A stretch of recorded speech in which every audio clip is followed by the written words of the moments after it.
सभी को जिंदा प्रभु यीशु के नाम पे जय मसीह। मैं विक्रम परियार आपको आज के शुभ दिन पर हिंदी बाइबल स्कूल में स्वागत करता हूँ। आज हम उस टॉपिक के मनन करने जा रहे हैं जिसका नाम है सॉल्ट एंड लाइट। आज हम नमक और ज्योति के बारे में, आप लोग को पता चल ही गया होगा मैं किस बारे में बात करने चाहता हूँ।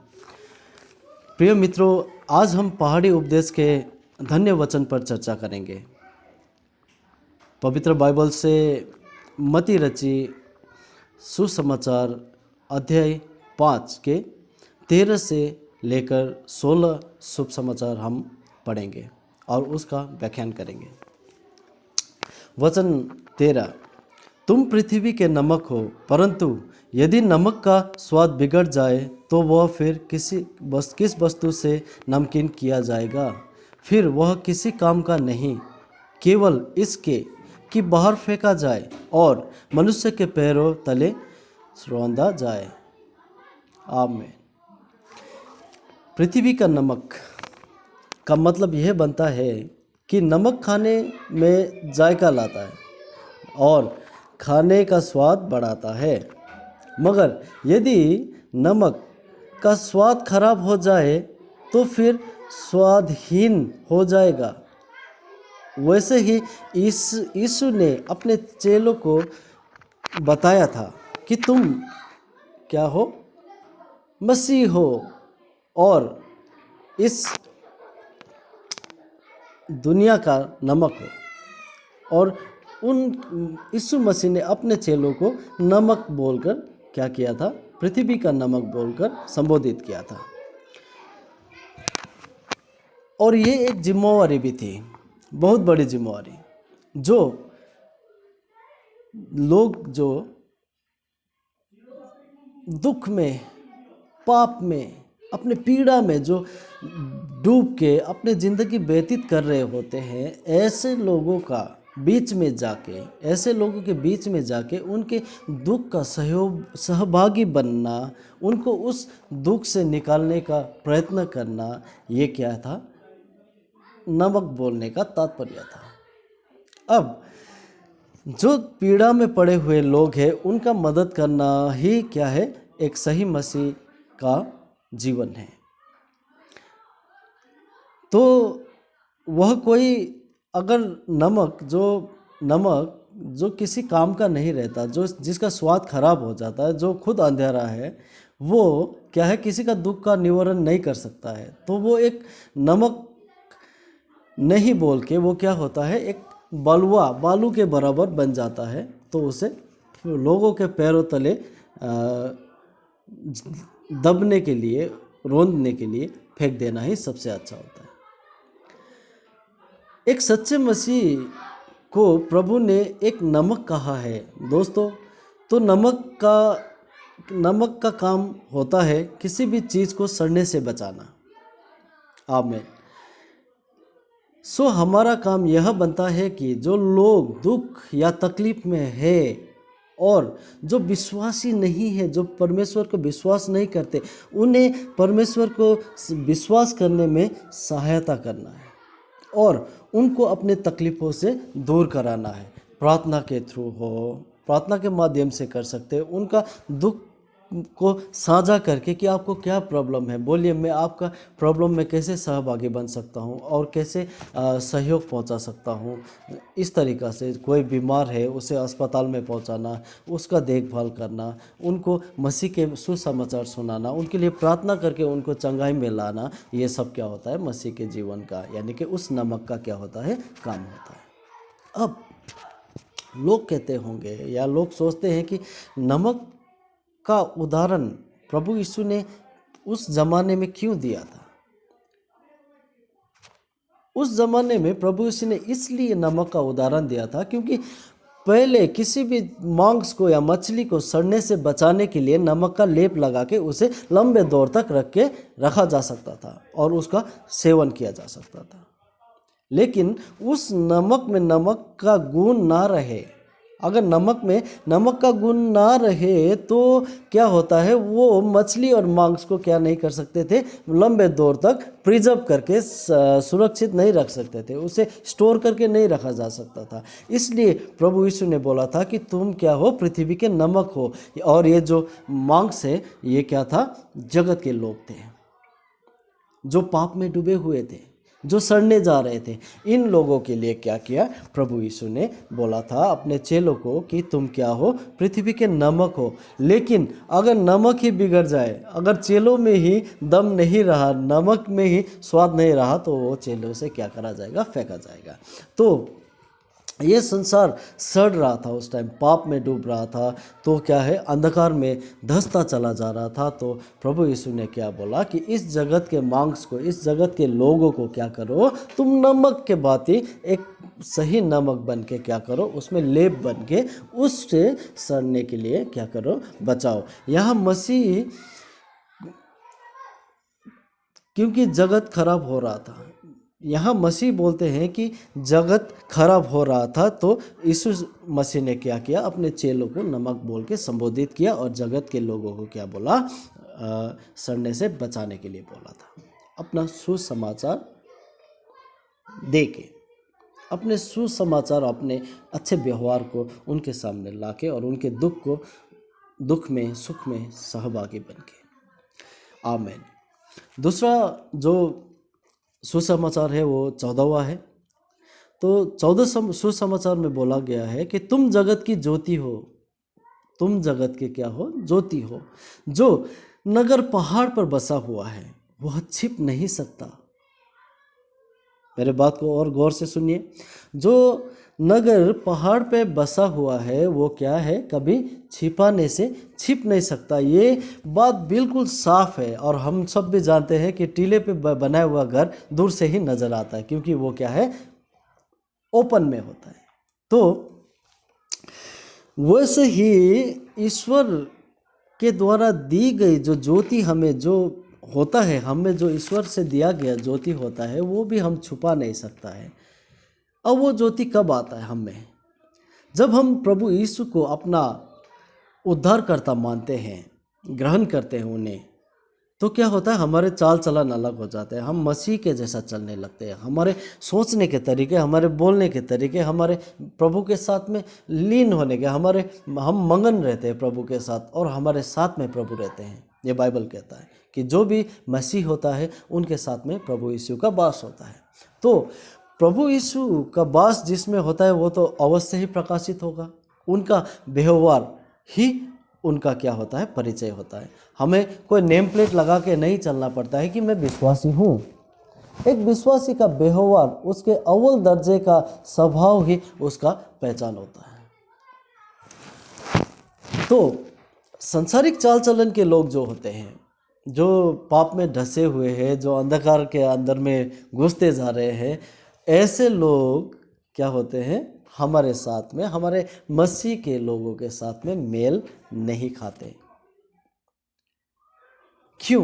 क्योंकि हमारे पास में जो होता है वो एक पवित्र व्यवहार होता है और एक शैतान के चाल पे चलता है। वो सड़ते हैं जिनको नमक लगाना बहुत ज़रूरी होता है। ठीक है, तो मसीह का व्यवहार ही मसीह के लोगों का क्या होता है, पहचान होते हैं। जैसे कि पृथ्वी में जब आदम बाबा के ज़माने में उन्होंने कुछ गलती किया था, हम सबको पता है वो, तो तब क्या है, धरती को जो है, पृथ्वी को जो है, परमेश्वर पिता ने श्राप दिया था कि, और धरती में अंधकार फैला हुआ था। अंधकार मतलब पाप ही पाप था, चारों तरफ क्या है, पृथ्वी में पाप ने अपना साम्राज्य कायम कर लिया था। तो जब परमेश्वर ने ये देखा कि ये लोग सड़ रहे हैं पाप में, जगत के लोग सारे क्या है, सड़ रहे हैं, नाश हो रहे हैं, तो उनको अपने सृजन पे, अपने खुद के हाथों से सृष्टि किया लोग के ऊपर में दया आता है। और दया आ गया प्रभु को, और प्रभु ने अपने एकलौते बेटे को क्या किया, इस अंधकार को दूर करके इस जगत में ज्योति फैलाने के लिए हमारे बीच में भेजा। तो और यीशु ने यहाँ संसार में आके भी अपने पवित्र चाल चलन से, अपने ईश्वरीय शक्तियों से, अपने आत्मिक ज्ञान से क्या किया, इस ज्योति को फैलाया और लोगों की परेशानियों को दूर करने में उन्होंने क्या किया, मदद किया।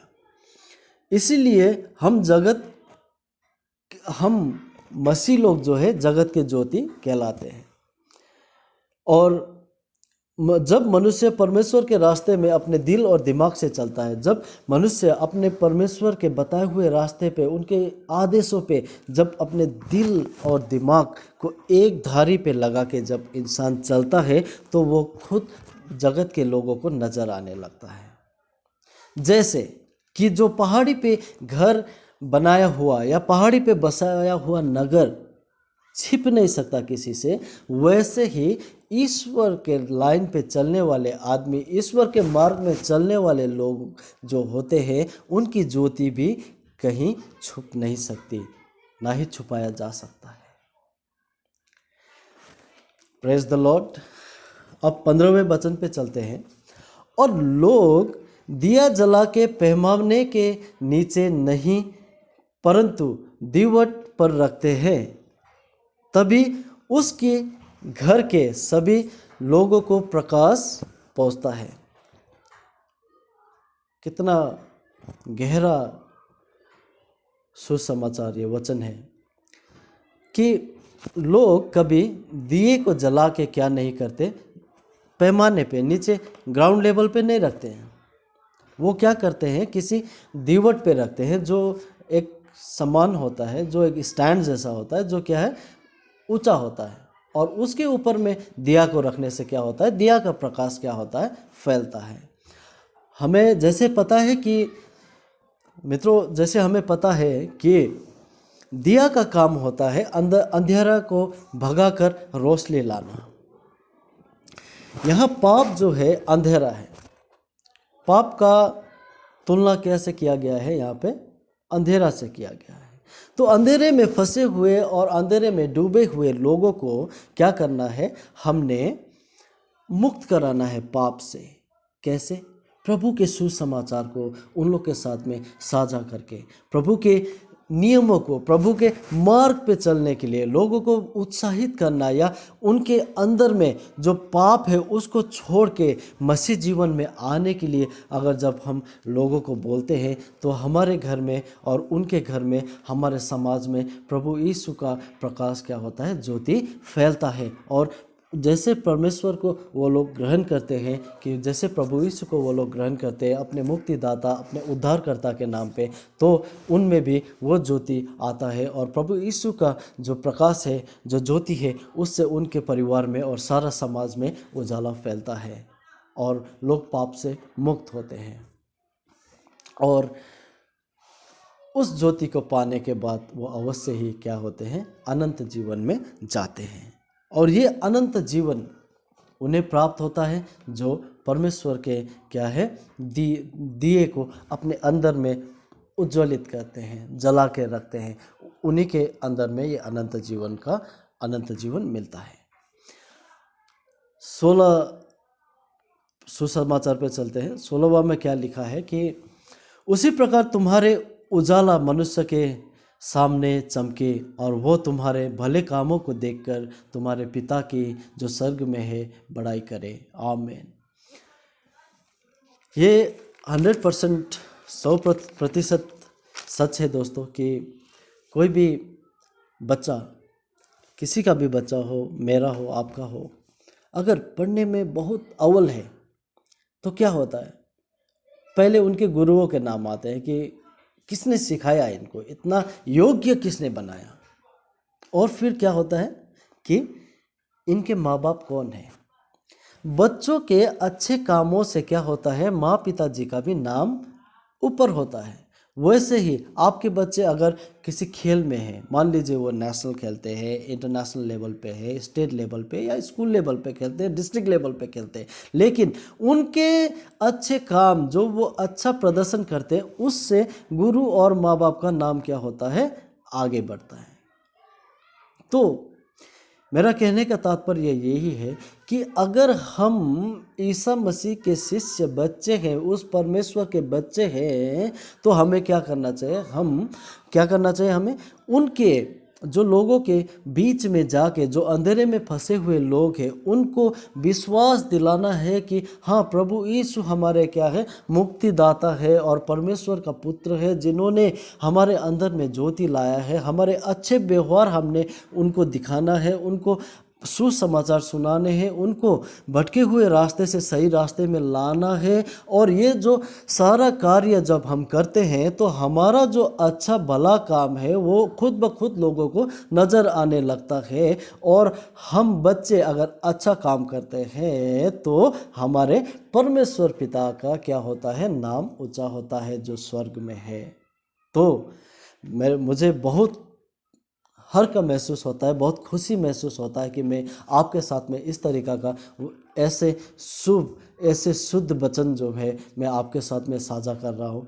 मैं परमेश्वर पिता से यही आग्रह करूँगा, यही प्रार्थना करूँगा कि आप सब एक नमक बने और आप जगत के ज्योति बने और हम सब के परिवार में क्या हो, प्रभु यीशु का ज्योति प्रज्वलित हो, ताकि हमें एक अनंत जीवन मिले और परमेश्वर पिता का भी हमेशा महिमा हो। और ये जगत में सारे जगह ईश्वर का ज्योति, जो ईश्वर का दिया जले और सभी लोगों को उसके प्रकाश मिले। इतना कहते हुए मैं जिंदा प्रभु यीशु, हमारे पवित्र व्यवहार वाले प्रभु यीशु के नाम पे हमारे लिए और आप सब के लिए दुआ मांगता हूँ। आमीन। कृपया सुने और ग्रहण करें। आमीन।